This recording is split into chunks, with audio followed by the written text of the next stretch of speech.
privacy. It's fast becoming a dying commodity in our society. As technology advances and the large companies that control a great deal of the information on the internet declare privacy dead as the dinosaurs, we are losing it faster and faster. Now, if you believe the Mark Zuckerbergs of the world and the Googles, privacy, it's an artifact of a primitive society. It's not something we really need. And as we get more and more security cameras, it's just inevitable that privacy is going to disappear. Every cop knows the widely believed fact that if you have nothing to hide, then surely you don't mind your house being searched.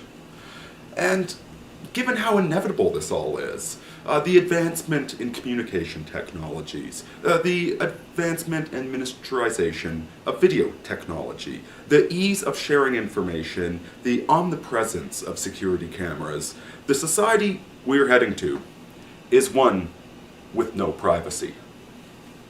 So it's sometimes very hard to argue against these advocates that want to eliminate it with their search history, with their Facebook, with their profiles on everybody. Little brother is starting to make big brother look like an amateur. Now, obviously there is some debate about this, and we are going to see some sort of privacy laws being put forth in the near future. For instance, we're now developing technology that can see through walls, so there will likely be a ban on that, or a ban on filming inside somebody's house when they don't know you're there.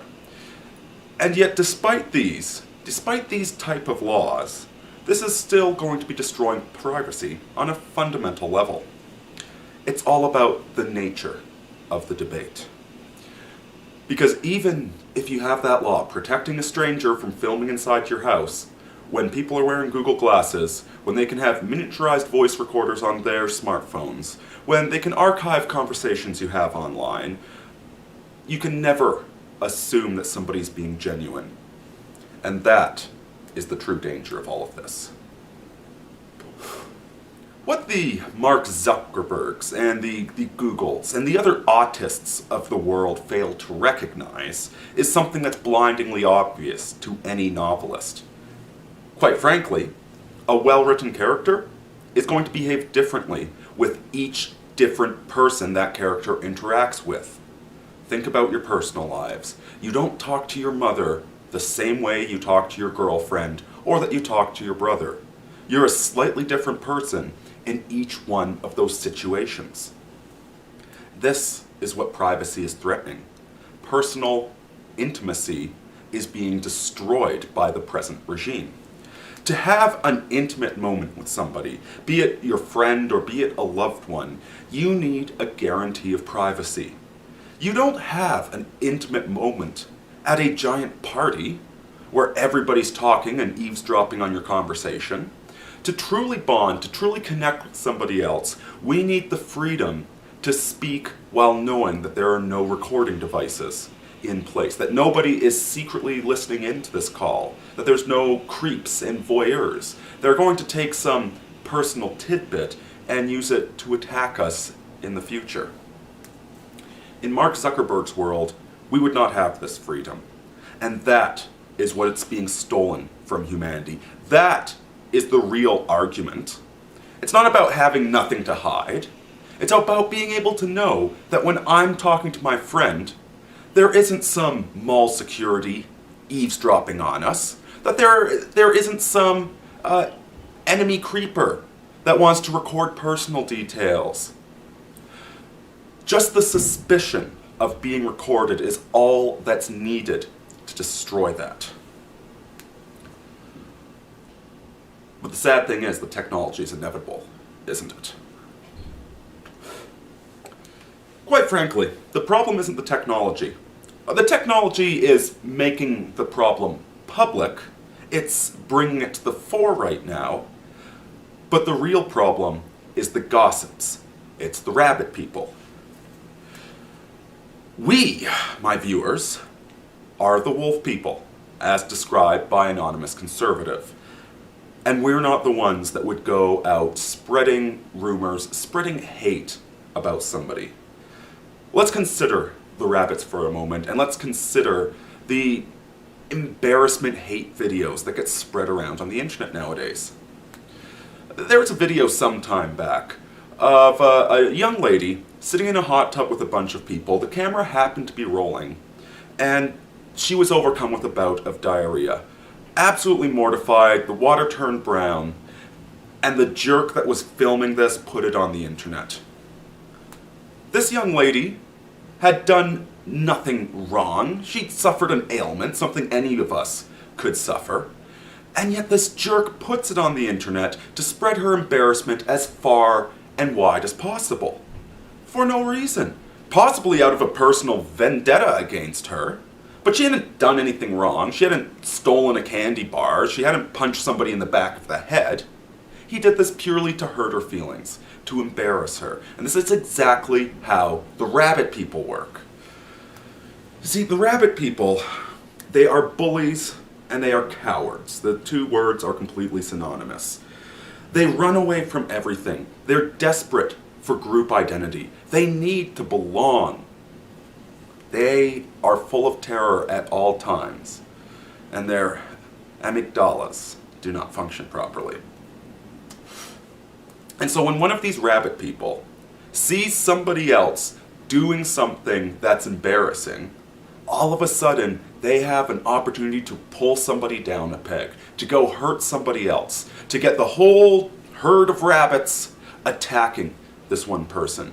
Because cowardly as they are, they're absolutely vicious when they outnumber you. You want a recent example of that? Apparently there's this bunch of losers on some forum called PUA Hate. Apparently I'm the most annoying man on the internet, according to these overweight 16-year-old virgins. So, I'll link you to Danny at 504. He wrote an article about these losers. I couldn't do any more than skim it and admire how handsome I looked in the photos they posted. See, these are the rabbit people. These little losers and scumbags and anonymous cowards that go around targeting people. They do the cyberbullying on the internet. This is something that wolf people would never engage in. Think about it. How do we deal with our opponents? If there's somebody that we hate, somebody that we really have a vendetta against, and for good reason, and let's say we happen to find out an embarrassing piece of information about them. We find out that they have some bizarre sexual fetish, or that they like watching My Little Pony, or they like whatever. Wolf people are not going to sneak around like pathetic little rabbits and spread rumors online from anonymous accounts, post it all over Facebook and laugh at them. No, we have a problem with somebody, we confront them. We deal with it mano a mano. Best case scenario, we duel them. But we don't whine and sneak and ridicule them because they slipped on some ice and fell on their ass during the winter. That's rabbit person behavior. And so ultimately, this privacy concern, it's not about passing the right sort of laws so that you have some private areas left. The real argument, the real dialectic, the real conversation is about how we can shame these vicious, pathetic little rabbit people into at least acting like a real human being. And this is where we come to the Google Glasses. Folks, these technologies are inevitable. When it costs $5 to install a video camera in your own car, you're all going to do it to make sure that the cops don't screw you over when they pull you over. And yet you're not going to use this video to make fun of a perfect stranger walking down the street. You're only going to use that video in self-defense. Same thing with Google Glasses. Right now, they're pretty obvious, but they're going to get more subtle as things go on. Universal video cameras and recordings are inevitable. The only defense against them is civic behavior and human decency. The rabbit people, again, they're followers. They're part of the crowd. The last thing they want to be doing, they want done to them is to be called out as an individual. Us wolves, we're used to being individuals. We're used to not fitting in, and we're cautious before we take action. The rabbit people knee-jerk and run. So these Google glasses that are coming around, with all the creepy aspects that are connected to them, I'm going to link to a Mark Dice video that covers that in more detail. But the way that we deal with them is right now. When we see these people wearing the Google glasses, these eavesdropping glasses, these spy glasses, we ridicule them. We act with hostility.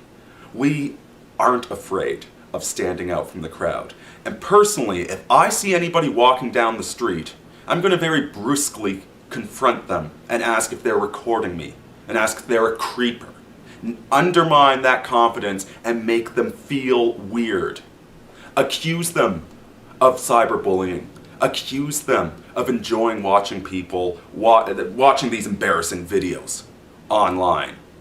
You or me, if we had Google glasses because we were reporting on some event, we'd take it.